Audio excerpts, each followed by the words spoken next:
네, 평소와 다르게 목사님께서 또 이렇게 특별히 소개를 해주신 것 같아 감사의 마음을 전하고 같이 함께 기도해야 될 기도의 제목이 아닌가 생각을 해보게 됩니다.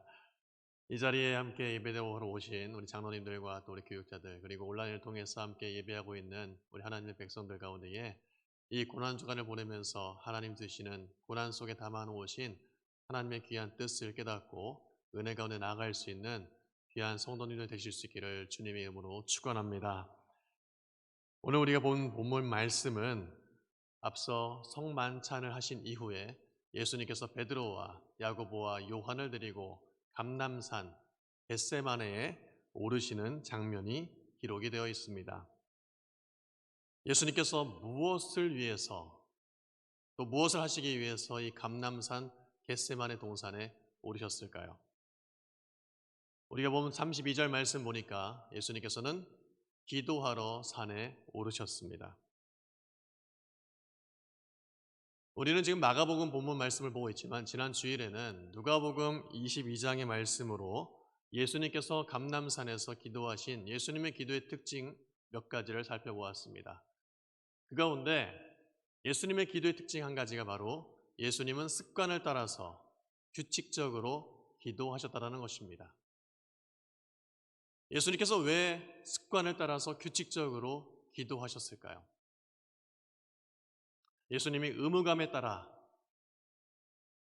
하나님의 아들이기 때문에 그리고 기도하지 않고서는 이 땅에서의 공생의 사역을 감당할 수 없기 때문에 필수 불가결하게 그렇게 습관을 따라 규칙적으로 기도하셨을까요?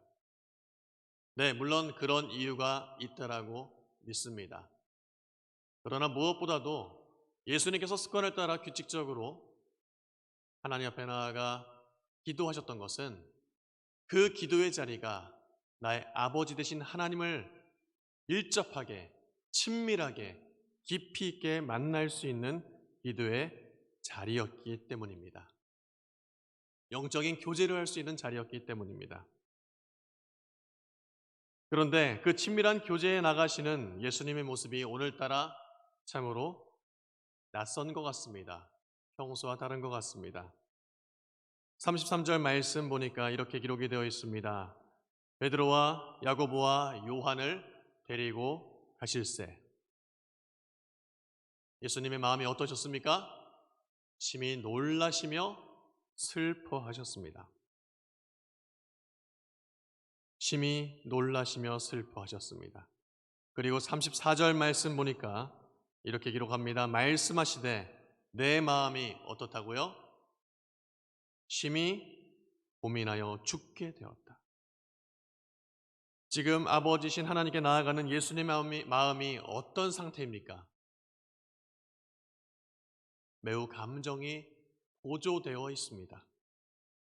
그 고조된 감정의 상태가 어떤 감정입니까? 기쁨과 설레임과 감사함과 반가움입니까? 아닙니다.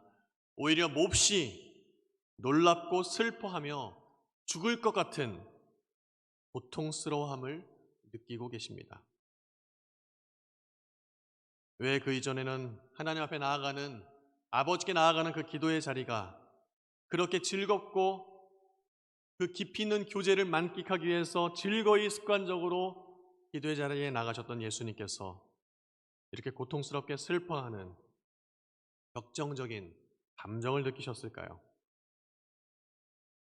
이것은 예수님께서 창세전부터 아버지 하나님과 함께 삼위일체로 존재하셨고 단 한 번도 그분과 떨어짐이 없으셨으며 심지어는 이 땅에 성육신하여 오신 그 예수님께서 나와 아버지는 하나이시다라고 말씀하실 정도로 삼위일체적 연합을 이루셨던 그분이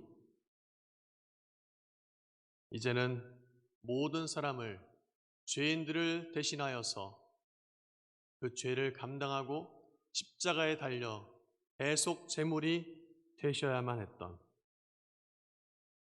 그리고 그 십자가의 대속의 제물이 되는 순간 하나님과의 단절, 분리감 이전에는 경험해보지 못했던 그 마음을 느끼셨던 것이었습니다. 예수님은 하나님과의 단절 분리되는 이 십자가의 고통을 잔이라는 단어로 표현을 했습니다. 36절 말씀 보니까 이렇게 예수님께서 고백하고 계십니다. 이르시되 아빠 아버지여 아버지께는 모든 것이 가능하오니 이 잔을 내게서 옮기시옵소서. 이 잔을 내게서 옮기시옵소서. 하나님이 주시는 진노의 잔, 십자가를 통해 감당해야 될 고난의 잔이었습니다. 그리고 예수님께서는 이 고난의 잔을 어떻게 감당하셨느냐? 아버지 하나님 앞에 나아가 토로하며 쏟아놓는 간절한 기도로 감당하셨습니다. 간절히 쏟아놓고 토로하시는데 얼마나 간절하게 쏟아놓으셨습니까? 35절 말씀 보니까 얼굴을 땅에 대시고 엎드려 간구하셨습니다. 여러분 생각해 보십시오. 예수님께서 그 얼굴을 땅에 대시고 간절히 간구하셨습니다. 그리고 누가복음 22장 44절 말씀에는 예수님께서 힘쓰고 애써 더욱 간절히 기도하시니 땀방울이 어떻게 해요? 땅에 떨어지는 핏방울같이 되더라고 기록하고 있습니다. 죽을 것 같은 고통스러운 상황에서 예수님은 간절한 기도로 본인에게 주어진 고난의 잔을 감당하고자 하셨습니다. 저는 이 예수님을 보면서 자신이 감당해야 될 그 고난을 간절한 기도로 감당하시는 그 예수님을 보면서 스스로에게 질문을 던지지 않을 수가 없었습니다. 지금 나에게 기도의 자리로 나아가게 하는 고난은 무엇일까? 지금 내가 좀 살만하니까 간절한 기도가 나에게 사라진 것은 아닌가? 예수님처럼 이렇게 간절한 기도를 드려본 지가 과연 언제인가? 저는 며칠 전 오랜만에 기타를 손에 잡고 20여 년 전 중고등부 시절에 불렀던 찬양들을 한번 찾아보고 찬양을 했던 적이 있습니다. 한 걸음 두 걸음 골목길 걸을 때 여기에 모인 우리 여호와 우리 주여 주의 이름이 온 땅에 이렇게 찬양을 하는데 가슴이 정말 뜨거워지고 뭉클한 경험을 했었습니다. 그런데 그 경험 이후에 한편 이런 생각이 들었습니다.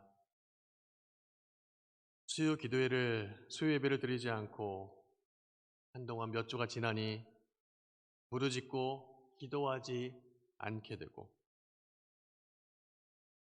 나에게 맡겨졌던 예배와 양육과 훈련 경건 모임이 사라지니 나에게 있던 찬양과 합심 기도하는 시간도 사라진 건 아닌지, 목회자인 나조차도 그렇게 그런 자리가 사라지면 스스로 더 기도하고 간절히 부르짖고 나아가야 될 터인데 능동적이기보다는 수동적으로 그렇게 바뀐 건 아닌지 스스로를 돌아볼 수밖에 없었습니다. 저는 이 예수님의 간절한 기도를 보면서 저 스스로에게 던졌던 그 질문을 이 자리에 함께 예배하는 여러분들에게 던져보고 싶습니다. 지금 예수님이 고난을 감당하시기 위해 간절히 기도하셨던 것처럼 지금 나를 기도의 자리로 내모는 고난은 과연 무엇일까? 지금 간절히 예수님처럼 기도해야 될 때임에도 나는 기도의 자리를 떠나 있는 것은 아닌가? 예수님처럼 간절하게 기도했던, 부르짖었던 적은 과연 언제인가? 오늘 우리는 성금요일을 맞이합니다. 이 고난주간을 특별히 새벽을 깨워서 그리고 매일마다 말씀을 묵상하면서 나아가는 우리 모두에게 고난 중에 있을 때 간절한 기도가 얼마나 중요한지를 예수님의 기도를 통해서 다시 한번 배울 수 있는 은혜가 저와 여러분 가운데 임하기를 간절히 소망합니다. 그런데 이 예수님의 기도가 간절한 기도에서만 그치지 않았습니다. 우리 또한 그렇습니다. 간절한 기도에서만, 부르짖는 기도에서만 그칠 것이 아니라 이 간절한 기도가 하나님께서 내가 원하는 대로 구하는 기도로부터 내 기도를 바꿔주시는 은혜를 우리는 경험해야 됩니다. 여러분 한번 따라 해보시겠습니까? 내 마음대로 구하는 기도를 바꿔주시는 은혜. 내 마음대로 구하는 기도를 바꿔주시는 은혜. 오늘 36절 말씀 보니까 예수님께서 이렇게 기도하고 계십니다. 이르시되 아빠 아버지여 아버지께는 모든 것이 가능하오니 이 잔을 내게서 옮기시옵소서. 그러나 나의 원대로 마옵시고 아버지의 원대로 하옵소서. 내 맘대로 구하는 기도를 바꿔주시는 은혜, 바로 누구의 뜻대로 바꿔주시는 은혜입니까? 하나님의 뜻대로 바꿔주시는 은혜입니다. 하나님의 뜻대로 구하게 하는 기도로 내 기도의 제목을 바꿔주시는 은혜를 우리는 간절한 기도 이후에 경험해야 될 줄 믿습니다. 제가 대학생 시절, 학부 시절에요. 늘 신학교에 다니다 보니까 외부 교수님, 목사님들이 오셔서 예배를 일주일에 여러 번 드립니다. 교수님들 오셔서 늘 이런 학생들에게 경고 아닌 경고를 던지십니다. 특별히 신학생들, 학교에 있는 여학생들을 놓고 혼자 하나님한테 저 자매를 달라고 기도하지 말라고요. 가끔 용감한 신학생들이 내 마음에 드는 자매를 혼자 간절히 기도하고 나서 그 자매에게 가서 느닷없이 이렇게 얘기합니다. 내가 하나님 앞에 기도해봤는데 하나님께서 자매님을 나에게 응답으로 주셨습니다. 또 어떤 자매는요, 또 그런 말에 넘어가가지고 교제를 하고 그러더라고요. 목사님들이, 교수님들이 자매들한테 그렇게 경고합니다. 절대 그런 얘기에 넘어가지 말라고. 여러분, 우리는 간절히 기도하는 건 정말 중요합니다. 그런데 내 맘대로 구하는 기도에서 그쳐서는 안 됩니다. 우리는 간절히 기도하는 그 기도 속에 내 기도를 하나님의 뜻대로 바꾸어 주시는 은혜로 경험하며 나아가야 된다는 것입니다. 여러분, 예수님께서 나의 원대로 마옵시고 아버지의 원대로 하옵소서라고 기도하셨는데, 그런데 사실 복음서에서 예수님께서 겟세마네 동산에 기도하신 기도의 제목이, 사실 기도의 내용이 이거밖에 나오지 않습니다. 그래서 저는 한번 생각을 해봤어요. 예수님께서 감람산에 오르셔서 잠깐 이 36절에 이 잔을 내게서 옮겨 주옵소서, 그러나 내 원대로 마옵시고 아버지의 원대로 하옵소서, 이 기도만 간단하게 하고 기도의 자리에서 물러나셨을까? 성경에 기록되어 있는 기도의 내용은 이거밖에 없는데, 근데 여러분, 예수님께서 기도하고 나오신 이후에 제자들이 어떤 상태에 있었습니까? 자고 있었습니다. 그렇다면은 적어도 이 한 줄 기도만 끝내고 오시지는 않으셨을 것 같아요. 제가 앞서 말씀드린 것처럼 예수님은 너무나 고통스러웠습니다. 이 고통의 잔을 가급적이면 받지 않고 싶었습니다. 내 사랑하는 아버지 하나님과 단절되고 싶지 않았습니다. 그래서 아버지, 아버지, 아버지, 이 외마디 외침이라도 상당 시간 고백하지 않으셨을까 생각이 됩니다. 그렇게 하나님 앞에 이 마음 속에 찾아오는 죽을 것 같은 그 끊어짐에 대한 고통을 하나님 앞에 토로하면서 주님, 아버지, 나는 이 잔을 받고 싶지 않습니다. 너무나 괴롭습니다. 너무나 힘듭니다. 아버지, 아버지. 그 간절한 토로 속에 우리 예수님께서는 자신의 뜻이 아닌 아버지의 뜻을 구했습니다.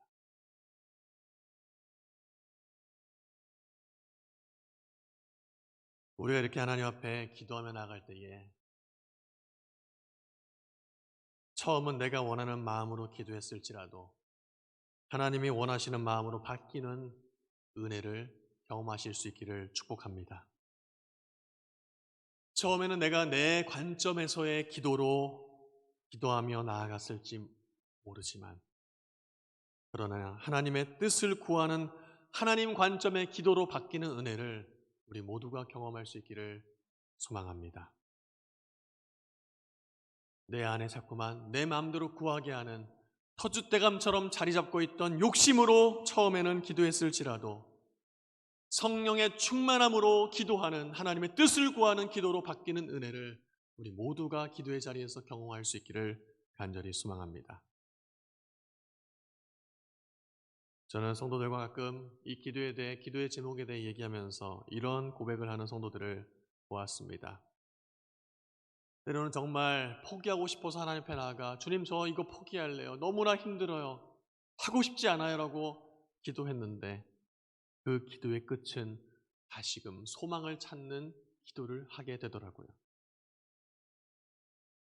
어떤 성도는 누가 정말 미워서 하나님, 저 사람 좀 하나님 혼 좀 내주세요. 저 사람 벌 좀 주세요. 저를 이렇게 괴롭게 하는데 너무 힘듭니다. 라고 기도로 시작했지만 그 기도의 결국은 하나님, 저 사람을 용서하기를 원합니다. 저 사람을 사랑할 수 있는 마음을 주옵소서라고 그 기도를 바꿔주시는 은혜가 있다라고 고백하시더라고요.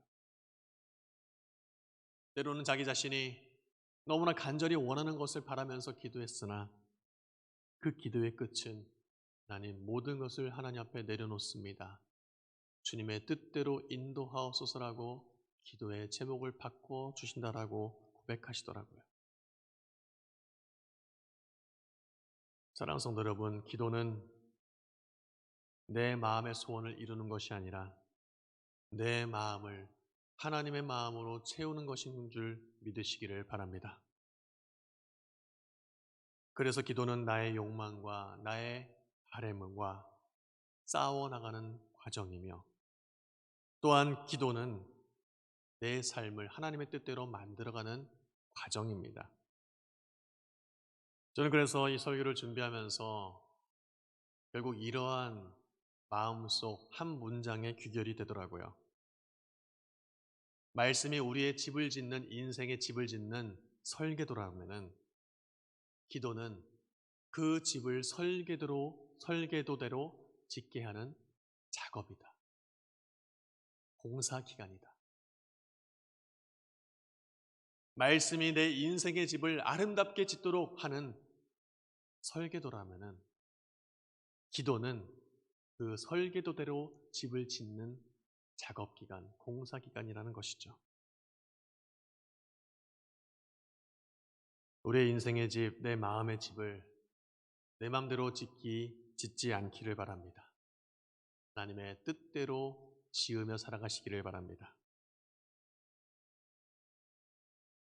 이제 말씀을 마무리하고자 합니다. 전 세계가, 아니 지금 우리 모두가, 나 한 사람이 전례 없는 상황을 맞이하였고 너무나 힘든 고난의 시간을 보내고 있습니다. 힘겨운 시간을 보내고 있습니다. 이 힘겨운 고난의 시간을 이겨나가기 위해서 우리에게 필요한 것이 무엇이 있을까요? 이 어려움을 넉넉히 감당할 하나님의 능력이 필요합니다. 그리고 이 어려움 속에 우리의 심령이 메마르지 않도록 단비를 내려 촉촉히 적셔주시는 하나님의 성령님의 은혜가 필요합니다. 그러나 무엇보다도 이 고난의 잔을 간절한 기도로 감당하셨던 예수님처럼 우리에게도 이 간절한 기도가 필요할 줄 믿습니다. 그리고 내 뜻대로 구하며 나아갔을지라도 내 기도를 하나님의 뜻대로 바꾸어 주시는 은혜를 경험해야 될 줄 믿습니다. 이 고난중한 특세를 보내며 우리에게 필요한 간절한 기도의 자리를 회복하실 수 있는 저와 여러분들 될 수 있기를 소망합니다. 그리고 그 간절한 기도의 자리에서 하나님의 뜻을 구하며 나아가는 하나님의 거룩한 백성들, 예수님의 간절한 기도를 사모하는 주님의 제자들 되실 수 있기를 주님의 이름으로 축원합니다. 우리 시간 함께 말씀을 놓고 기도하며 나갑시다. 하나님, 내 안에 간절한 기도를, 그 기도의 자리를 회복하게 하여 주옵소서. 그리고 그 간절한 기도가 내 마음대로 구하는 기도에서 그치지 않게 하여 주옵시고, 예수님처럼 하나님의 뜻을 구하는 기도로 변화시켜 주시는 하나님의 은혜를 경험하게 하여 주옵소서. 내 인생의 집을 말씀의 설계도대로 지어나갈 수 있는 기도의 자리를 날마다 사모할 수 있는 우리 모두가 되게 달라고 우리 같이 함께 하나님 앞에 기도하며 나가겠습니다. 함께 기도하겠습니다.